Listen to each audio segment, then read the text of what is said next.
संस्कार शाला चैनल पर आप सभी का स्वागत है। अगर आपने हमारे चैनल को अभी तक सब्सक्राइब नहीं किया तो आप सब्सक्राइब कर लीजिए, जिससे आप हमारे आगे आने वाली सभी व्रत कथाओं को सुन सकते हैं। आज हम आपको मंगलवार की व्रत कथा और साथ में विधि भी बताने जा रहे हैं। एक बार नईमिषा अरण्य तीर्थ में 80,000 मुनि एकत्र होकर पुराणों के ज्ञाता श्री सूत जी से पूछने लगे, हे महामुने, आपने हमें अनेक पुराणों की कथाएं सुनाई हैं। अब कृपा करके हमें ऐसा व्रत और कथा बताएं जिसके करने से संतान की प्राप्ति हो तथा मनुष्यों को रोग, शोक, अग्नि, सर्व दुख आदि का भय दूर हो, क्योंकि कलयुग में सभी जीवों की आयु बहुत कम है। फिर इस पर उन्हें रोग चिंता के कष्ट लगे रहेंगे, तो फिर वह श्री हरि के चरणों में अपना ध्यान कैसे लगा सकेंगे। श्री सूत जी बोले, हे मुनियों, आपने लोक कल्याण के लिए बहुत ही उत्तम बात पूछी है। एक बार युधिष्ठिर ने भगवान श्री कृष्ण से लोक कल्याण के लिए यही प्रश्न किया था। भगवान श्री कृष्ण और युधिष्ठिर का संवाद तुम्हारे सामने कहता हूँ, ध्यान देकर सुनना। एक समय पांडवों की सभा में श्री कृष्ण जी बैठे हुए थे। तब युधिष्ठिर ने भगवान श्री कृष्ण से प्रश्न किया, हे प्रभु नंद नंद गोविंद, आपने मेरे लिए अनेकों कथाएं सुनाई हैं। आज आप कृपा करके ऐसा व्रत या कथा सुनाएं जिसके करने से मनुष्य को रोग चिंता का भय समाप्त हो और उसको पुत्र की प्राप्ति हो। हे प्रभु, बिना पुत्र के जीवन व्यर्थ है। पुत्र के बिना मनुष्य नरकगामी होता है। पुत्र के बिना मनुष्य पितृ ऋण से छुटकारा नहीं पा सकता और ना ही उसका पुत्र नामक नरक से उद्धार हो सकता है। अतः पुत्रदायक व्रत बतलाएं। श्री कृष्ण भगवान बोले, हे राजन, मैं एक प्राचीन इतिहास सुनाता हूँ, उसे ध्यान पूर्वक सुनना। कुंडलपुर नामक एक नगर था। उसमें नंदा नामक एक ब्राह्मण रहता था। भगवान की कृपा से उसके पास सब कुछ था, फिर भी वह दुखी था। इसका कारण यह था कि ब्राह्मण की स्त्री सुनंदा के कोई संतान नहीं थी। सुनंदा पतिव्रता थी, भक्ति पूर्वक श्री हनुमान जी की आराधना करती थी। मंगलवार के दिन व्रत करके अंत में भोजन बनाकर हनुमान जी का भोग लगाने के बाद स्वयं भोजन करती थी। एक बार मंगलवार के दिन ब्राह्मणी गृह कार्य की अधिकता के कारण हनुमान जी को भोग ना लगा सकी, तो इस पर उसे बहुत दुख हुआ। उसने कुछ भी नहीं खाया और अपने मन में प्रण किया कि अब तो अगले मंगलवार को ही हनुमान जी का भोग लगाकर अन्न और जल ग्रहण करूंगी। ब्राह्मणी सुनंदा प्रतिदिन भोजन बनाती, श्रद्धा पूर्वक पति को खिलाती, परंतु स्वयं भोजन नहीं करती और मन ही मन श्री हनुमान जी की आराधना करती थी। इसी प्रकार 6 दिन गुजर गए और ब्राह्मणी सुनंदा अपने निश्चय के अनुसार भूखी प्यासी निराहार रही। अगले मंगलवार को ब्राह्मणी सुनंदा प्रातः काल ही बेहोश होकर गिर पड़ी। ब्राह्मणी सुनंदा की इस असीम भक्ति के प्रभाव से श्री हनुमान जी बहुत प्रसन्न हुए और प्रकट होकर बोले, सुनंदा, मैं तेरी भक्ति से बहुत प्रसन्न हूँ, तू उठ और वर मांग।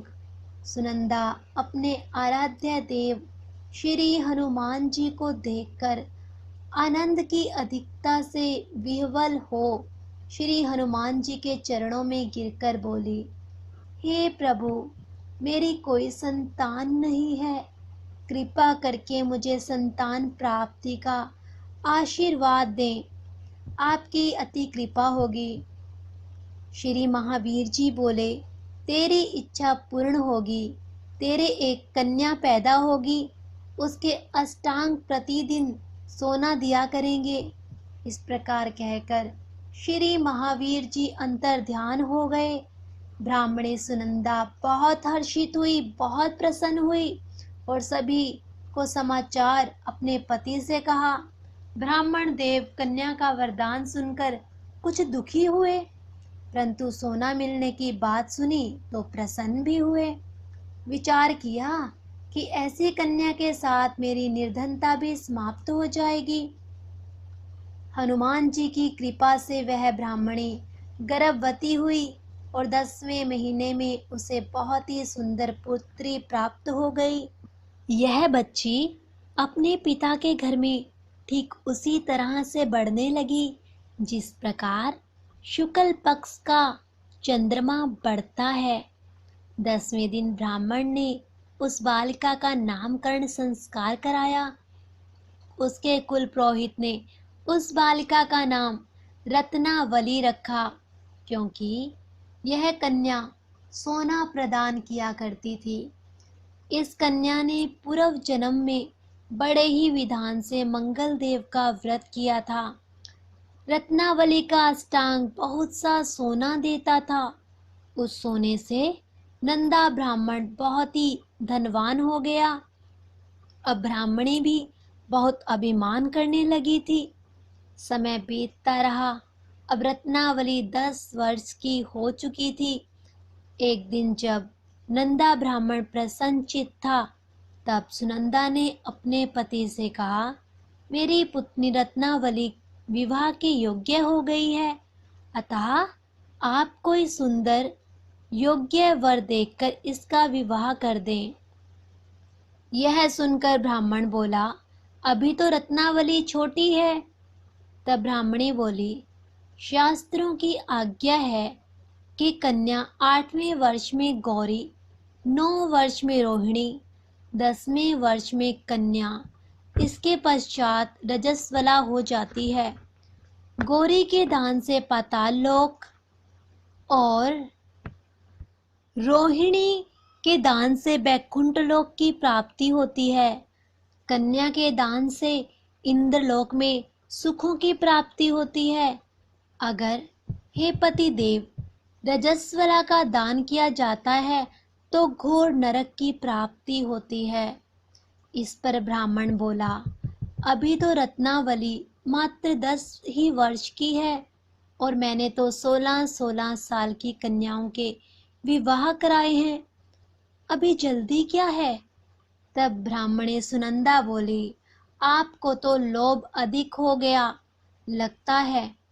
शास्त्रों में कहा गया है कि माता पिता और बड़ा भाई रजस्वला कन्या को देखते हैं तो वह अवश्य ही नरकगामी होते हैं। ब्राह्मण बोला, अच्छी बात है, कल मैं अवश्य ही योग्य वर की तलाश में अपना दूत भेजूंगा। दूसरे दिन ब्राह्मण ने अपने दूत को बुलाया और आज्ञा दी कि जैसी सुंदर मेरी कन्या है वैसा ही सुंदर वर उसके लिए तलाश करो। दूत अपने स्वामी की आज्ञा पाकर निकल पड़ा। नगर में उसने एक सुंदर लड़के को देखा।